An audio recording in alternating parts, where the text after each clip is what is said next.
இன்றைக்கி பல்கிங் டே 29.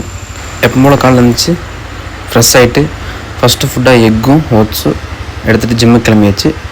ஜிம்முக்கு வந்து ட்ரைனிங் எல்லாம் முடிச்சுட்டு ஒர்க் அவுட் ஸ்டார்ட் பண்ணியாச்சு. டிஷர்ட் கொஞ்சம் ரொம்ப டைட்டாக இருந்துச்சு, அதனால் டிஷர்ட் ஜிம்மில் எப்பவுமே வச்சுருப்பேன். ஆல்டர்னேட்டுக்கு டிஷர்ட் மாற்றிட்டு இன்றைக்கி செஸ்ட் ஒர்க் அவுட் தான் போட போகிறோம். செஸ்ட்டும் ஷோல்ட்ரு ட்ரைஸு. செஸ்ட்டுக்கு ஒரு 2 ஒர்க் அவுட்டு, ஷோல்டருக்கு ஒரு 2 ஒர்க் அவுட்டு, ட்ரைஸுக்கு ஒரு ஒர்க் அவுட்டு. சின்ன ஒரு அட்வைஸ் என்னென்னா, இப்போ உங்களை யாராவது கூப்பிட்டு இது சரியா தவறான்னு கேட்டால் சரி இது தப்புன்னு சொல்லிடாதீங்க.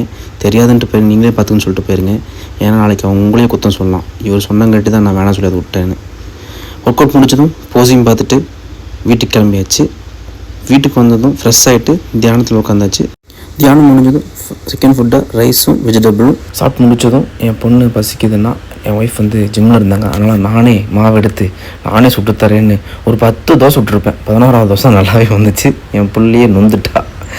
இதை அப்படியே பேக் பண்ணி ஜிம்முக்கு போய் என் ஒய்ஃப்கிட்ட கொடுத்துட்டு ஆஃபீஸ் கிளம்பியாச்சு.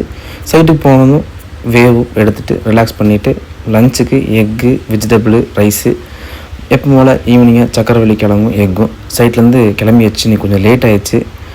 முடிச்சு நேராக ஜிம்முக்கு வந்தாச்சு. ஜிம்முக்கு வந்ததும் ட்ரெஸ் சேஞ்ச் பண்ணிவிட்டு கிளைண்ட்ஸுக்கெல்லாம் ஒர்க் அவுட் கொடுத்துட்டு ஜிம்மிலேருந்து கிளம்பியாச்சு. ஜிம்மிலேருந்து வீட்டுக்கு போனதும் ஃப்ரெஷ் ஆகிட்டு மட்டனும் சப்பாத்தியும் எக்கும் டே சும்மா தரமாக முடிஞ்சது.